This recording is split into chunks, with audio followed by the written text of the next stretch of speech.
So Knox has been with us for about 30 days, and he's a puppy, Shepherd Hound mix. He came in the unit without any training at all. He was fearful of stairs. He's learned to navigate the stairs, of course. With the Shepherd in him, he's very keen learner, very sharp to learn. So he's learned the basic obedience now. He knows most of the commands without verbal, without me having to speak a command. He knows to come by my hand movement. He follows my hand wherever I lead him. And he sits with a hand gesture and goes to the down position or a relaxed position. And any of the commands that I want to communicate with him right now are all from hand gestures. And also, this orange blanket is his settle mat, which you can see he's very comfortable with it. So what I use it for is a place that he can relax and have to himself.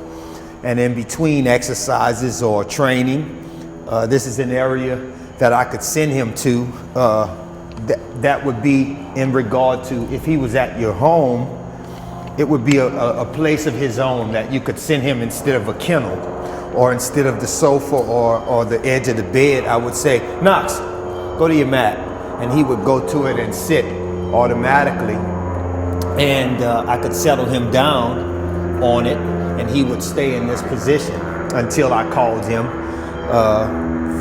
otherwise. He's already adapted to all of the dogs on the unit. There are over a dozen dogs here. He gets along great with all of the dogs. He gets along great with people. I can place my hand in his mouth and I can feed him and take food from his mouth, which is one of the things that we train our animals to be able to do, to be able to have access to him like this, to touch him all over for health reasons. If he went for an inspection or anything, I can check him out, do different things like this. We do these things with the animals to make them safe, to ensure that they're safe to handle. If a child had him, you can grab him and pull on him. He loves to be touched all over his body. And I just really love working at this unit because I get an opportunity to experience all of these different things with these dogs. And it just makes the relationship between the person and the dog that much better. I would recommend if anybody was to adopt Knox that they would spend the first few meals hand feeding him to help to build a relationship. And the hand feeding would just be one piece at a time. Say if you had a 1 cup measuring cup of food, you would just feed him one morsel at a time and call his name.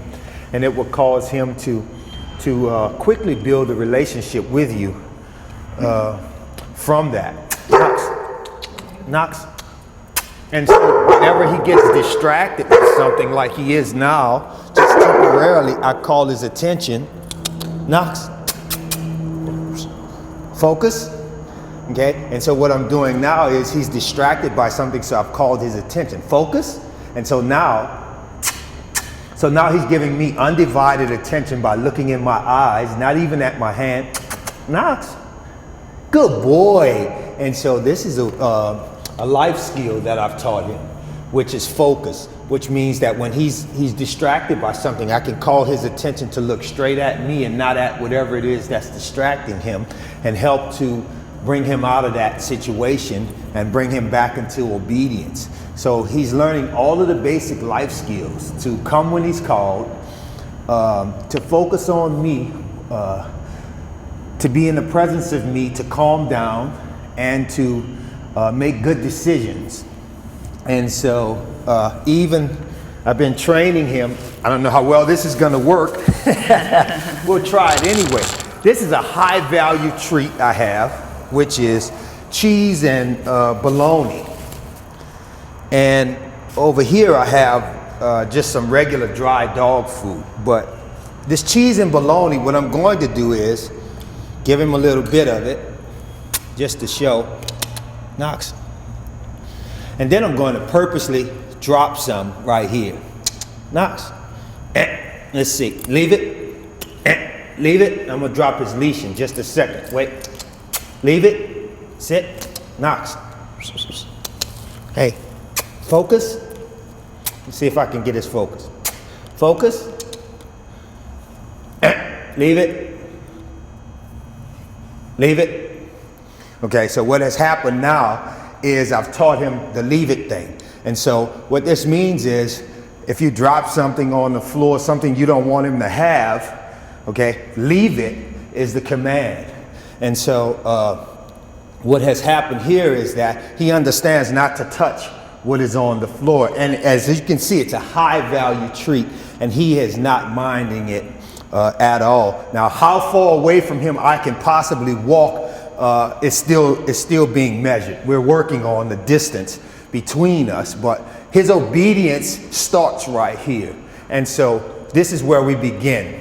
And he learns to trust me, I learn to trust him. And so we communicate this form of trust. And so once I have issued the command to him, and then I have an interrupter, which is that sound you just heard, I go, and so that tells him that not to do something or to stop doing something that he's about to do. So I really don't spend a lot of time correcting Knox. I really spend time calling obedience. And so the obedience is leave it. And so that's the command I've given him. And so now, come on, get it, Knox. You can have it. Okay, and so there it is. And he gets it. And as soon as he's done with that, I'll send him back, place to his settle mat, and see if he sits on it. Knox, place. That's really good, huh? Yeah, back on your mat. Good boy. That's a good boy. And so there's three types, actually 4 types of rewards that I do with Knox. I do treats, which is what I had. I do toys. I don't have any on me as a reward. I do my touch, which is very rewarding, and I do verbal praise. And so of those 4 things, he gets just lots and lots and lots of rewards from me. Some of the time I just reward him with a good boy. That's a good boy, Knox. That's a good boy. You're so good. And he actually prefers the verbal praise and the hand touch more than he does the treats. And he just loves it. As you can see, he's very calm. He's a very calm animal. And his obedience is just out of this world. You mean as smart as he is? Yes. He is so smart. He is very smart. And yes. And You're great. as you can see, I'm not holding him. There's another dog walking by.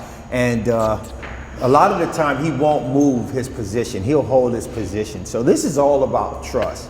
But I wouldn't recommend to anybody just to allow your dog to have freedom. It's good to keep the leash in your hand at all time. But Knox is a great dog.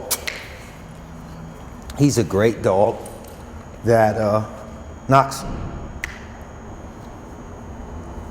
good boy. Good boy. What has he taught me? He's taught me patience. He's taught me patience. He's taught me, he's taught me patience. Let me get a smile. Knox. Knox, look, Knox. He's taught me a lot of patience. He's taught me to be gentle. And he's taught me not to use my hands. And I think it's very important is that, and what I mean by that is that I never force him to do anything.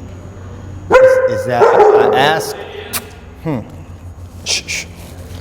I ask him to perform exercises for me, even to sit, but I never physically take my hand and place it on him and force him into a sitting position or a down position. What I have trained him from hand gestures to follow my hand. And so once he has learned to follow my hand, from there, I lure him into various positions that I want him to be in. And so, as you can see, this is how I got him to relax and to come down. And here, to do this. Sometimes I talk to Knox. It appears that he has understanding, and that he's aware of how I feel, being separated from my family. And it seems that we have that in common, that we're both trying to get home to our families. And he's anxious to get to a place of comfort as well as I am. And we both have to have patience in this particular environment, to wait to see how things develop, and hopefully that things are going to work out in our benefit. And so he's really, like I said, he's really taught me a lot about relationships, because I had to learn to get to know him first, instead of just taking and putting a leash on him and beginning to belt out commands to him. I had to study his behavior and see and learn, what his fears were, and what his concerns were. And so now he's just attracted. He's barking and he's attracted to. Go see. He's just. Calm down. Calm down, Knox. Knox. Give me Knox. Knox. You'll listen to someone Yeah. who's not your person. Yeah. Knox. Yeah, he will. See? Yeah, he will. I call this my happy place when I come here. Oh, yeah? Yeah, I really like seeing what you guys are doing. I'm so impressed. I have wild dogs. You do? You ought to bring them over here. Knox, Knox, Knox. Knox is now my 5th assignment. And my last assignment was Scotty, and before that was Mia. And I've just had wonderful reports of both of the dogs, of my previous dogs. I had Bruce, who was a pit bull without his ears, and part of his head was torn off when I first got here in last April. And I've just had some of every kind of animal, and an opportunity to work with them and really get to know the behavior of these dogs and how to communicate dog language. So that's what I spend most of my time doing. I don't really speak a lot of verbal commands. He has a very limited English vocabulary that I use with him, maybe a half dozen words. But most of my communication with Knox is with hand gestures and body movements, which he follows so much better than me belting out commands. And I just love that relationship, the fact that I can communicate with him from a distance and never have to say one single word. And I just think that it just makes me feel more in harmony, in unity with nature, something I've always wanted to do. These dogs are truly man's best friend. And woman's. And woman's. I didn't mean that like that. Yeah, I think that phrase needs to be updated. Yes. Yes, truly. They are. A human being's best friend.